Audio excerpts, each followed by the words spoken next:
Hello there, and welcome to Reading Aloud with Jocelyn.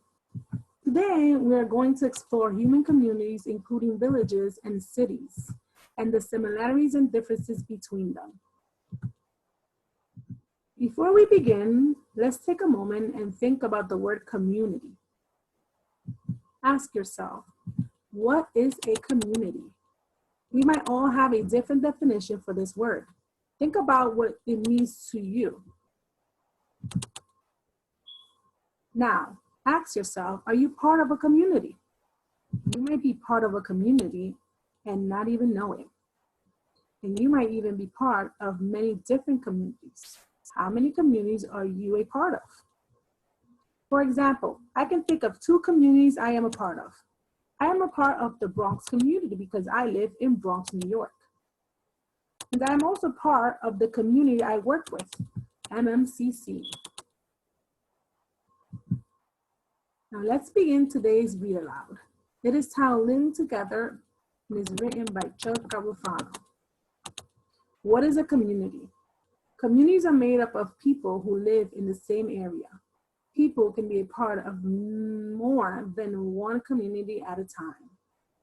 Like you see above in the pictures, these are different examples of different communities. Small communities. Neighborhoods are small communities. Villages are also small communities. Above, you have a small community of neighborhood children, bike riding and skating. And right below it, a village on a river. Big communities. Towns are big communities. Cities are even bigger communities. Above, you have a picture of a town center, and below it, a picture of a city street. It looks a lot like New York City, don't you agree? Many ways to live. People in communities sometimes live in different ways. For example, houses outside the city. Some people in communities live in houses. Some people live in apartments or buildings. Here are two examples. Above you have a neighborhood street, and right below an apartment building. Some people in communities live far apart from each other. Other people live closer to each other. And above is an example of a farmland and how people live far apart from each other. And below it, city living. Like in some ways, some people in communities go to the same school. Other people may work at the same jobs. You have a picture of children at the school bus stop and a picture of people who work with animals. Some people in communities have things in common. They may share some ideas and experiences. Here you have two children planting a community garden. Some people in communities become friends. They may enjoy some of the same activities. Like the two boys in the picture, they're in their neighborhood playing baseball. Some people in communities work towards the same goals. They may team up to get things done. Here we have a picture of volunteers painting a bridge. Some communities are everywhere. There are many different types of communities all over the world. South Africa, China, and India.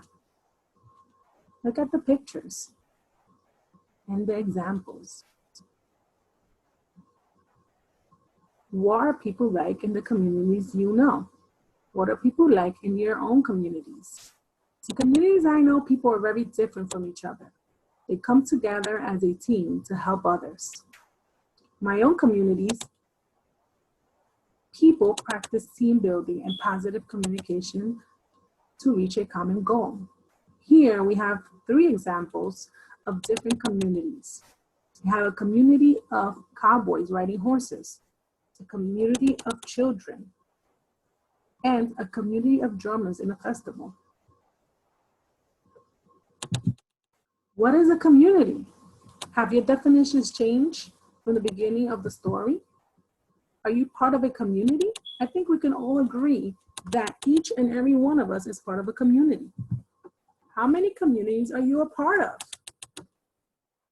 We might have a longer list now than what we did when we began reading. Remember, it's never too late to join a new community. Before we go, let's check out this cool quote that I found online. Community is much more than belonging to something. It's about doing something together that makes belonging matter.